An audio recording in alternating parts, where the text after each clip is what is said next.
1 മുതലുള്ള തിരുവചനങ്ങൾ. ചുങ്കക്കാരും പാപികളുമെല്ലാം അവൻ്റെ വാക്കുകൾ കേൾക്കുവാൻ അടുത്തു വന്നുകൊണ്ടിരുന്നു. ഫരിസേയരും നിയമജ്ഞരും പിറുപിറുത്തു, ഇവൻ പാപികളെ സ്വീകരിക്കുകയും അവരോടുകൂടെ ഭക്ഷണം കഴിക്കുകയും ചെയ്യുന്നു. ഈശോ അവരോട് ഈ ഉപമ പറഞ്ഞു, നിങ്ങളിൽ ആരാണ് തനിക്ക് 100 ആടുകൾ ഉണ്ടായിരിക്കെ അവയിൽ 1 നഷ്ടപ്പെട്ടാൽ 99 മരുഭൂമിയിൽ വിട്ടിട്ട് നഷ്ടപ്പെട്ടതിനെ കണ്ടുകിട്ടുവോളം തേടിപ്പോകാത്തത്? കണ്ടുകിട്ടുമ്പോൾ സന്തോഷിച്ച് അതിനെ തോളിലേറ്റുന്നു. വീട്ടിലെത്തുമ്പോൾ അവൻ കൂട്ടുകാരെയും അയൽവാസികളെയും വിളിച്ചുകൂട്ടി പറയും, നിങ്ങൾ എന്നോട് കൂടെ സന്തോഷിക്കുവിൻ, എൻ്റെ നഷ്ടപ്പെട്ട ആടിനെ കണ്ടുകിട്ടിയിരിക്കുന്നു. അതുപോലെ തന്നെ അനുതാപം ആവശ്യമില്ലാത്ത 99 നീതിമാന്മാരെക്കുറിച്ച് എന്നതിനേക്കാൾ അനുതപിക്കുന്ന ഒരു പാപിയെക്കുറിച്ച് സ്വർഗത്തിൽ കൂടുതൽ സന്തോഷമുണ്ടാകുമെന്ന് ഞാൻ നിങ്ങളോട് പറയുന്നു. പ്രിയപ്പെട്ടവരെ, നമ്മുടെയൊക്കെ ചെറുപ്പത്തിലെ വേദോപദേശ ക്ലാസ്സുകളിലും മറ്റ് പ്രാർത്ഥനാ സമയങ്ങളിലും പ്രാർത്ഥനാ മീറ്റിങ്ങുകളിലൊക്കെ നമ്മൾ അതിമനോഹരമായ കഥകൾ കേട്ടിട്ടുണ്ട്. നല്ല ഇടയൻ്റെ കഥ. ഒരിക്കൽ വേദോപദേശ ക്ലാസ്സിൽ ടീച്ചർ ഒരു മനോഹരമായ പടം കൊണ്ടുവന്നു. ഒരു സുന്ദരമായ ഒരു ആട്ടിൻകുഞ്ഞിനെയും എടുത്ത് തോളിൽ വെച്ചുകൊണ്ടിരിക്കുന്ന ഈശോയുടെ പടം. ടീച്ചർ ഈ പടം ഇങ്ങനെ എടുത്തുയർത്തി കാണിച്ചിട്ട് എല്ലാ കുട്ടികളോടുമായിട്ട് പറഞ്ഞു, കണ്ടില്ലേ, ഉണ്ണീശോയുടെ കയ്യിൽ, ഈശോയുടെ കയ്യിൽ ഇരിക്കുന്ന ആട്ടിൻകുട്ടി. എന്തോ ഒരു സൗഭാഗ്യവതിയാണ് ഈ ആട്ടിൻകുട്ടി. 100 കണക്കിന് ആടുകൾ ഉണ്ടായിട്ടും താഴെ നിന്നിട്ടും അതിൽ ഒരെണ്ണത്തിനെ മാത്രം കർത്താവ് എടുത്ത് ഉയർത്തി തോളയിൽ വെച്ചിരിക്കുന്നു. നല്ലിടയൻ അങ്ങനെയാണ്. എന്നിട്ട് പറഞ്ഞു, നമ്മളെയും ഈശോ ഇങ്ങനെ എടുത്ത് തോളിൽ വെക്കണമെങ്കിൽ നല്ല കുട്ടികളായിത്തീരണം. നല്ല കുട്ടികളെ മാത്രമേ ഈശോ ഇങ്ങനെ എടുത്ത് തോളിൽ വെക്കുകയുള്ളൂ. ചീത്ത സ്വഭാവവും പൊട്ട വർത്തമാനവും അരിശവും വാശിയും ദേഷ്യവും ഇങ്ങനെയുള്ളവരൊന്നും ഈശോയ്ക്ക് ഇഷ്ടമല്ല. നല്ല കുട്ടികളാകണം. അപ്പോൾ പലരും ചിന്തിച്ചു, എൻ്റെ ക്ലാസ്സിലെ തോമാച്ചൻ അവൻ ഭാഗ്യവാനാ, എന്നും നന്നായി പഠിക്കും. ത്രേസ്യ അവളും ഭാഗ്യവതിയാണ്, എന്തൊരു നല്ല സ്വഭാവമാണ്. അലൻ എത്ര നല്ല കുട്ടിയാ, ആ ചിരി കണ്ടാൽ തന്നെ മതി, എന്തോ ഒരു സൗമ്യമായ പെരുമാറ്റം. അപ്പുറത്തിരിക്കുന്ന അലയുടെ എന്തോ ഒരു നല്ല കുട്ടിയാ, കിട്ടുന്നത് മുഴുവൻ എല്ലാ കുട്ടികൾക്കും കൊടുക്കും, മിഠായി ആയാലും എന്ത് സാധനമായാലും. അവരെയൊക്കെ ഈശോയ്ക്ക് ഇഷ്ടമാണല്ലോ എന്ന് ഞാനോർത്തു. എന്നെ കർത്താവിന് ഇഷ്ടമില്ലായിരിക്കും. ഇതൊന്നുമില്ല, എനിക്ക് കാണാൻ ഭംഗിയില്ല, എൻ്റെ കയ്യിൽ കൊടുക്കാനൊന്നുമില്ല, ആകെപ്പാട് നല്ല സ്വഭാവമല്ല. പക്ഷേ കുറേ വർഷം കഴിഞ്ഞപ്പോഴാണ് വീണ്ടും ഒരു കഥ കൂടി കേട്ടത്. ഒരു മുടന്തനായ ആട്ടിൻകുട്ടിയുടെ കഥ. ആദ്യകാലത്ത് ജെറുസലേം ദേവാലയത്തിൽ ഒരു പുരോഹിത ഗണം തന്നെ ഉണ്ടായിരുന്നു. ബലിമൃഗങ്ങളെ പരിശോധിക്കാനായിട്ട്, ബലിയർപ്പിക്കാൻ കൊണ്ടുവരുന്ന പക്ഷിയായാലും ആട്ടിൻകുട്ടിയായാലും അതിനെന്തെങ്കിലും കുറവുണ്ടോ എന്ന് നോക്കാനായിട്ട്. രോമം കത്തിരിച്ച ആട്ടിൻകുട്ടിയാണെങ്കിൽ ബലിവസ്തുവായിട്ട് സ്വീകരിക്കുകയില്ല. ഒരു രോമമെങ്കിലും പറഞ്ഞു പോവുകയോ കണ്ണിനൊരു കേടുവരികയോ കാലിനൊരു ചട്ടു വരികയോ ചെയ്താൽ ആ ആട്ടിൻകുഞ്ഞിയെ ബലിക്കായിട്ട് സ്വീകരിക്കില്ല.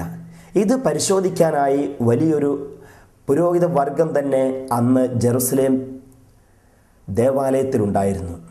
അതുകൊണ്ടല്ലേ അന്നൊക്കെ ആദ്യമൊക്കെ നമ്മൾ കേട്ടിട്ടുണ്ട്, ഊനമറ്റ ആട്ടിൻകുഞ്ഞിനെ അർപ്പിക്കണം, ബലി കൊടുക്കണമെന്ന്. ഒരു കേടുമില്ലാത്ത, കാണാൻ ഭംഗിയുള്ള, ശാരീരിക ആരോഗ്യമുള്ള, ഒരു കുറവുമില്ലാത്ത ആട്ടിൻകുഞ്ഞിനെ ബലിയർപ്പിച്ചിരുന്നു. അതിനെ മാത്രമേ ദൈവം ബലിവസ്തുവായി ബലിയായി സ്വീകരിക്കുകയുള്ളൂ എന്നൊരു ചിന്തയും ആത്മീയതയും ഉണ്ടായിരുന്നു. അതുകൊണ്ടാണ് അങ്ങനെ സംഭവിച്ചത്. അതല്ലേ പ്രിയപ്പെട്ടവരെ, ആദത്തിൻ്റെ മക്കളായ ആബേലും കായേലും ബലിയർപ്പിച്ചപ്പോൾ നമ്മൾ വചനത്തിൽ വായിച്ചു കേട്ടു, കായേൻ്റെ ബലി ദൈവം സ്വീകരിച്ചില്ല, ആബേലിൻ്റെ ബലി ദൈവം സ്വീകരിച്ചു എന്ന്. പ്രിയപ്പെട്ടവരെ, അവിടെ അവർ രണ്ടിൻ്റെയും മനസ്സിൻ്റെ വികാരങ്ങളെയാണ് പ്രതിഫലിപ്പിച്ചതെങ്കിൽ ഇന്ന് നമ്മുടെ ജീവിതത്തിലേക്ക് ഈ വചനവുമായി കൂട്ടിയോജിപ്പിച്ച് നമ്മൾ വരുമ്പോൾ ആ കൂട്ടത്തിൽ അന്ന് ജെറുസലേമിൽ അർപ്പിക്കാനായി കൊണ്ടുപോയ കൂട്ടത്തിൽ ഒരു മുടന്തനായ ആട്ടിൻകുട്ടി ഉണ്ടായിരുന്നു. ഈ മുടന്തുള്ളത് കൊണ്ട് മറ്റാടുകളുടെ കൂട്ടത്തിൽ നടന്നെത്താൻ ഇതിന് സാധിക്കില്ല. അതുകൊണ്ട് ഇടയൻ എപ്പോഴും ഇതിനെ അടിക്കും, ഏതു നേരം അടിക്കും. എത്ര അടിച്ചാലും ഓടിയെത്താനായി പറ്റുന്നില്ല, ചട്ടാണ്, മുടന്താണ്. അതുകൊണ്ട് ഇടയൻ മടുത്തു മറ്റാടുകളുടെ കൂട്ടത്തിലെത്താത്തതിൻ്റെ പേരിൽ. അങ്ങനെ അതിനെ വിട്ടുകളഞ്ഞു. എന്നാൽ ബലി കൊടുത്തേക്കാമെന്ന് കരുതി ദേവാലയത്തിൽ കൊണ്ടുപോയി ബലിമൃഗങ്ങളുടെ കൂട്ടത്തിൽ നിർത്തി. അവിടെ ചെന്നപ്പോഴാണ് അതിലും കഠിനമായ നിയമം. ഈ ആട്ടിൻകുഞ്ഞോർത്തു, ഏതായാലും കൂട്ടത്തിൽ ചേർക്കില്ല, ഇടയനും എന്നെ വേണ്ട, എന്നാൽ ബലിയർപ്പിക്കപ്പെട്ട് സ്വർഗം പോകിയേക്കാം, ഈ ലോകത്തിൽ ജീവിക്കേണ്ട എന്നോർത്ത് അങ്ങനെ ബലിമൃഗങ്ങളുടെ കൂട്ടത്തിൽ നിന്നപ്പോഴാണ് ഓരോ ആട്ടിൻകുട്ടികളെയും ഇവർ പരിശോധിക്കുന്നത്. ഈ മുടന്തുള്ള ആട്ടിൻകുട്ടിയെ അവരെടുത്ത് നോക്കിയപ്പോൾ കാണാൻ തരക്കേടില്ല, പക്ഷെ നടത്തിയപ്പോൾ നടക്കുമ്പോൾ ചട്ട്. ഇതിനെ ബലിവസ്തുവായിട്ട് കൊള്ളില്ല, ഉപകാരമില്ല എന്ന് പറഞ്ഞുകൊണ്ട് എല്ലാ പുരോഹിതന്മാരും കൂടെ അതിനെ പറഞ്ഞു വിട്ടു. സങ്കടത്തോടെ അമ്മയെന്ന് കരഞ്ഞുകൊണ്ട് ഈ ആട്ടിൻകുഞ്ഞ് ജെറുസലേം ദേവാലയത്തിൻ്റെ പടികൾ പതുക്കെ ഞൊണ്ടി ഇറങ്ങുകയാണ്. അങ്ങനെ മുകളിൽ നിന്ന് ഇറങ്ങി വരുമ്പോൾ താഴേന്ന് ഇതാ വേറൊരാൾ കയറി വരുന്നു. ഈ ആട്ടിൻകുഞ്ഞിൻ്റെ മുടന്തൽ കണ്ടിട്ട്, ഞൊണ്ടിയുള്ള വരവ് കണ്ടിട്ട്, അമ്മയെന്നുള്ള കരച്ചിൽ കേട്ടിട്ട് ഈ മനുഷ്യൻ ചെന്ന് ആട്ടിൻകുഞ്ഞിനെ എടുത്ത് തോളയിൽ വെച്ചു.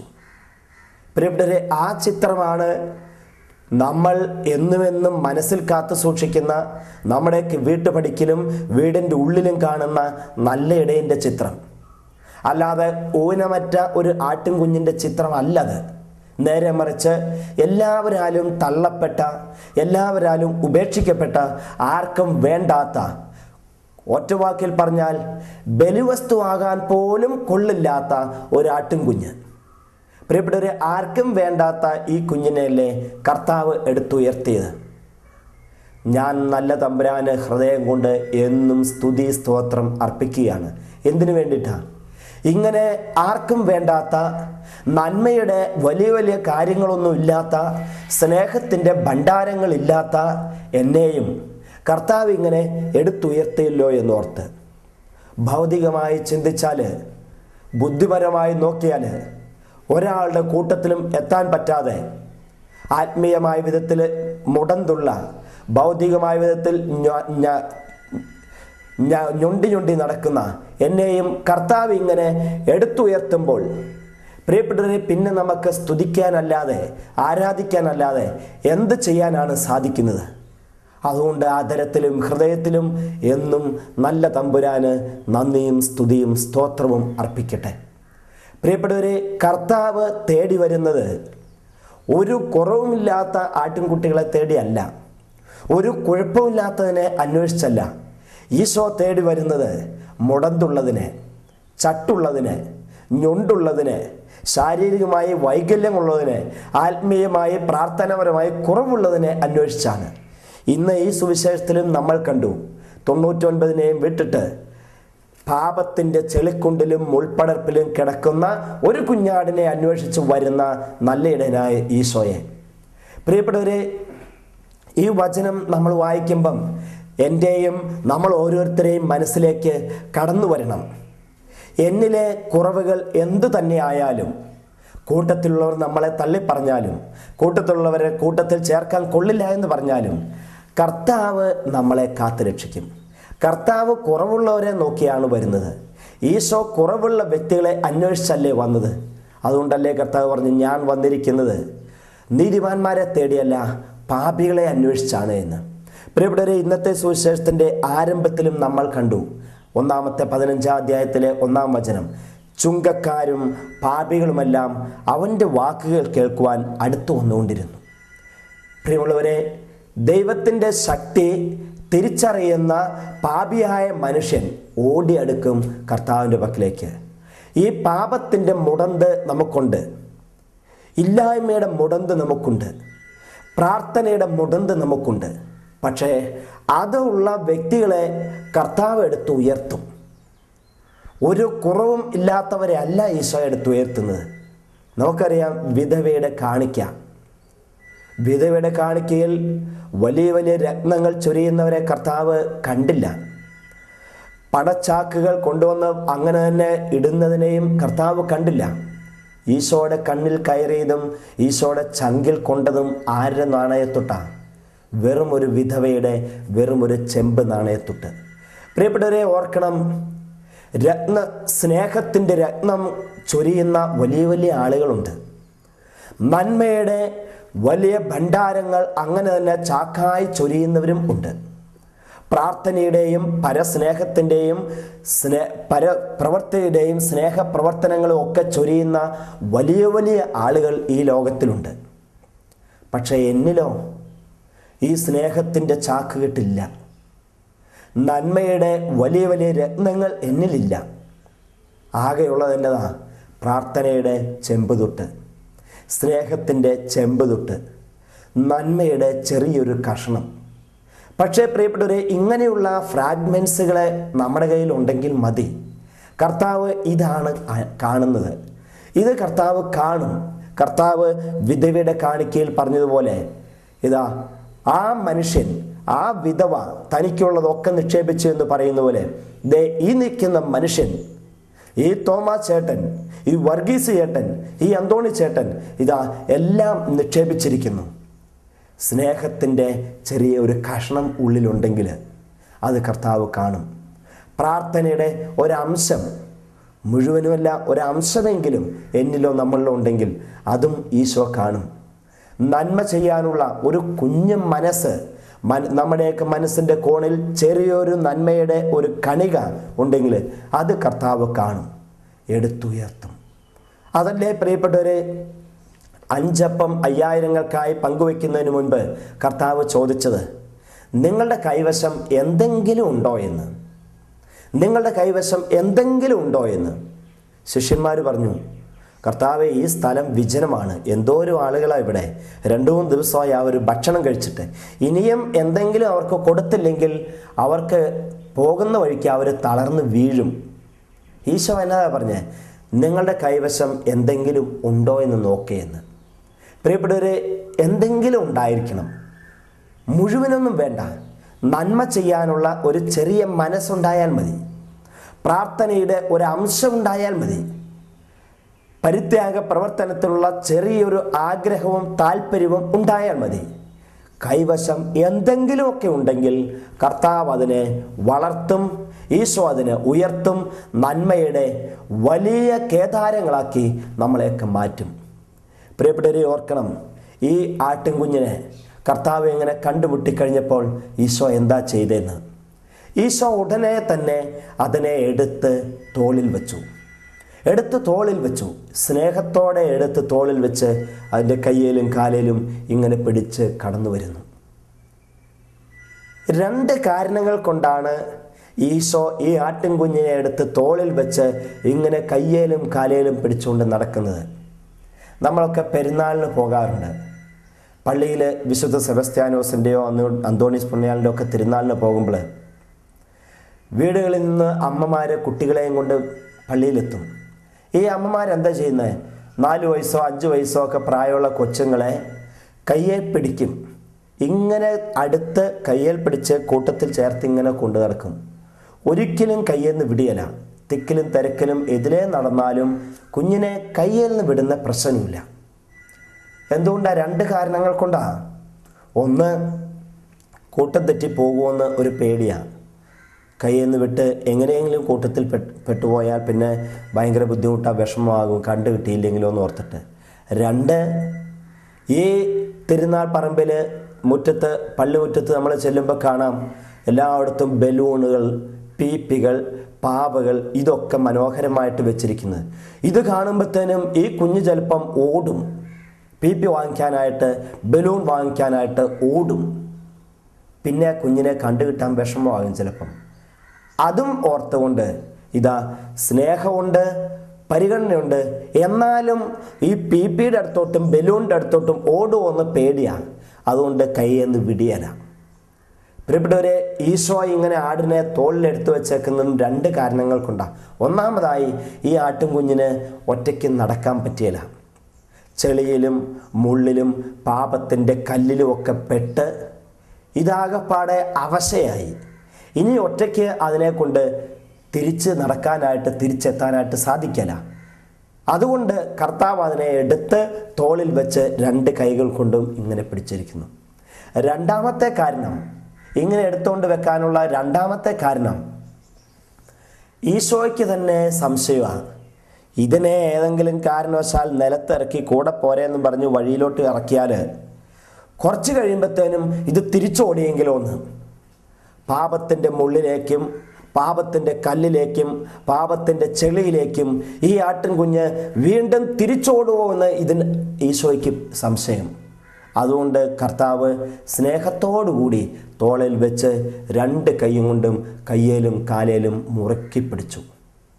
പ്രിയപ്പെട്ടവരെ, ചിലപ്പം നമ്മൾ ഓർക്കും, നമ്മളെയും കർത്താവ് ഇങ്ങനെ കൊണ്ടു നടക്കുമ്പോൾ എന്തുകൊണ്ടാണ് എനിക്കൊരു സ്വാതന്ത്ര്യം കിട്ടാത്തതെന്ന്. നമ്മുടെ മുടന്ത്, പ്രാർത്ഥനയുടെ മുടന്ത് ഒന്ന് പൂർണ്ണമായി മാറ്റിത്തരാൻ വേണ്ടിയിട്ടാണ്. ആത്മീയതയുടെ ഏതെങ്കിലും മുടന്തകളുണ്ടെങ്കിൽ അതൊക്കെ ഒന്ന് മാറ്റിത്തരാൻ വേണ്ടിയിട്ടാണ് കർത്താവ് നമ്മളെ ഓരോരുത്തരെയും ഇങ്ങനെ എടുത്തുകൊണ്ട് നടക്കുന്നത്. ഒരു തരത്തിൽ പറഞ്ഞാൽ പ്രിയപ്പെട്ടവരെ, ഞാൻ നല്ല തമ്പുരാന് നന്ദി പറയാറുണ്ട്. എന്തിനാ? പൂർണ്ണമായ ആത്മീയത ഇല്ലാത്തതിനെ ഓർത്ത്, പൂർണ്ണമായ ബുദ്ധി ഇല്ലാത്തതിനെ ഓർത്ത്, പൂർണ്ണമായ ആരോഗ്യമില്ലാത്തതിനെ ഓർത്ത്, ശാരീരിക ക്ഷമത ഇല്ലാത്തതിനെ ഓർത്ത്. അങ്ങനെയൊക്കെ ഉണ്ടായിരുന്നെങ്കിലോ കർത്താവ് എന്നെ എടുക്കുമായിരുന്നോ? കർത്താവ് നമ്മളെ എടുക്കുമായിരുന്നോ? ഇല്ല. കാരണം എല്ലാം ആത്മീയതയിൽ നിറഞ്ഞ ആളുകളെ കർത്താവ് എടുക്കുകയില്ല. അതാണ് ഈശോ വചനത്തിൽ പറഞ്ഞത്, ഞാൻ വന്നിരിക്കുന്നത് നീതിമാന്മാരെ തേടിയല്ല എന്ന്. എല്ലാ തരത്തിലും പുണ്യങ്ങളും സുഹൃതങ്ങളും നിറഞ്ഞ വ്യക്തിയായിരുന്നു ഞാനെങ്കിൽ ഈശോ എന്നെ എടുക്കില്ലായിരുന്നു. കർത്താവിൻ്റെ തോളിൽ എടുക്കപ്പെടാനുള്ള യോഗ്യതയോ ഭാഗ്യമോ അവസരമോ എനിക്ക് കിട്ടില്ലായിരുന്നു. അപ്പം നമ്മുടെ യോഗ്യത എന്ന് പറയുന്നത് എന്നതാ? അയോഗ്യതയാണ്. എൻ്റെ യോഗ്യത എന്ന് പറയുന്നത് എന്നതാ? എന്നിലെ അയോഗ്യതയാണ്. പ്രാർത്ഥനയിലെ കുറവ്, നന്മയിലെ കുറവ്, ആത്മീയ ജീവിതത്തിൻ്റെ മുടന്ത്, ഈ അയോഗ്യതയാണ് എന്നെ എടുക്കാൻ മാത്രമുള്ള എൻ്റെ യോഗ്യത.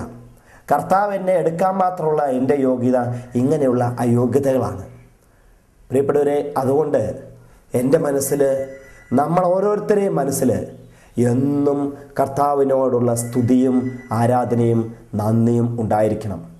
ചെറിയ മുടന്ത് തന്നതിനെ ഓർത്ത്, ചെറിയ ചെറിയ ചട്ടുകൾ തന്നതിനെ ഓർത്ത്, ചെറിയ ചെറിയ ഇല്ലായ്മകൾ തന്നതിനെ ഓർത്ത്, ചെറിയ ചെറിയ പരാധീനതകളോ കുറവുകളോ തന്നതിനെ ഓർത്ത് തമ്പുരാന് നന്ദി, സ്തുതി, സ്തോത്രം അർപ്പിക്കണം. അല്ലെങ്കിൽ കർത്താവിൻ്റെ കണ്ണിലേക്ക് എൻ്റെ രൂപം കയറില്ലായിരുന്നല്ലോ, അല്ലെങ്കിൽ കർത്താവിൻ്റെ കൈകളിലേക്ക് ഞാൻ എടുക്കപ്പെടില്ലായിരുന്നല്ലോ, അല്ലെങ്കിൽ കർത്താവിൻ്റെ ഹൃദയത്തിലേക്ക് നമ്മളൊന്നും വയ്ക്കപ്പെടില്ലായിരുന്നു. പൊന്നു തമ്പുരാനെ, അങ്ങയുടെ സന്നിധിയിൽ ഞങ്ങളും ഇതാ നന്ദിയുള്ള ഹൃദയത്തോടെ ആയിരിക്കുന്നു.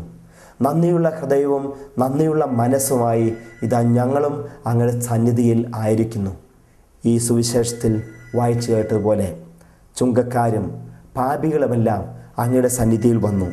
എന്നാൽ കർത്താവെ, ഫരിസയരും നിയമജ്ഞരും അങ്ങയുടെ സന്നിധിയിൽ വന്ന് പിറുപിറുക്കാനും കുറ്റം പറയാനുമാണല്ലോ. പൊന്നു തമ്പുരാനെ, അങ്ങയുടെ സന്നിധിയിൽ വരുന്നത് ഒരിക്കലും കുറ്റം പറയാനല്ലാതിരിക്കട്ടെ, പിറുപിറുക്കാനോ പരീക്ഷിക്കാനോ അല്ലാതെ എളിമയോടെ വരട്ടെ. പാപിയാണ് എന്ന മനോഭാവത്തോടെ വരുമ്പോൾ കർത്താവെ, അങ്ങ് ഞങ്ങളെയും എടുത്തുയർത്തുമെന്ന് ഞങ്ങൾക്കറിയാം. നമുക്ക് കൈകൾ കൂപ്പാം. നല്ല ഈശോയെ, അങ്ങേ കൈകളിലേക്ക് ഞങ്ങളെ സമർപ്പിക്കുന്നു. ദൈവമേ, ചെറുപ്പത്തിലൊക്കെ ഒരു ചിന്തയുണ്ടായിരുന്നു, മറ്റുള്ളവരത്രയും കഴിവില്ലല്ലോ എന്ന്, മറ്റുള്ളവരത്രയും ആരോഗ്യമില്ലല്ലോ എന്ന്, മറ്റുള്ളവരെ പോലെ സിദ്ധികളില്ലല്ലോ എന്ന്, ബാക്കിയുള്ളവരെ പോലെ എല്ലാവരാലും ആകർഷിക്കപ്പെടാനുള്ള വൈശിഷ്ട്യങ്ങളൊന്നുമില്ലല്ലോ എന്ന്. പുണ്യതമ്പുരാനെ, ഇന്ന് ഞങ്ങൾ തിരിച്ചറിയുന്നു, ഈ ഇല്ലായ്മയാണ്, ഈ ആത്മീയതയുടെയും ശാരീരികമായുള്ള ഈ മുടന്തുകളാണ് ഞങ്ങളെ അങ്ങ് എടുക്കാനുള്ള, അങ്ങയുടെ തോളിൽ ഞങ്ങൾക്ക് ഇരിക്കാനുള്ള സൗഭാഗ്യം കിട്ടിയതെന്ന് ഈശോയെ അങ്ങേക്ക് നന്ദിയും സ്തുതിയും അർപ്പിക്കുന്നു.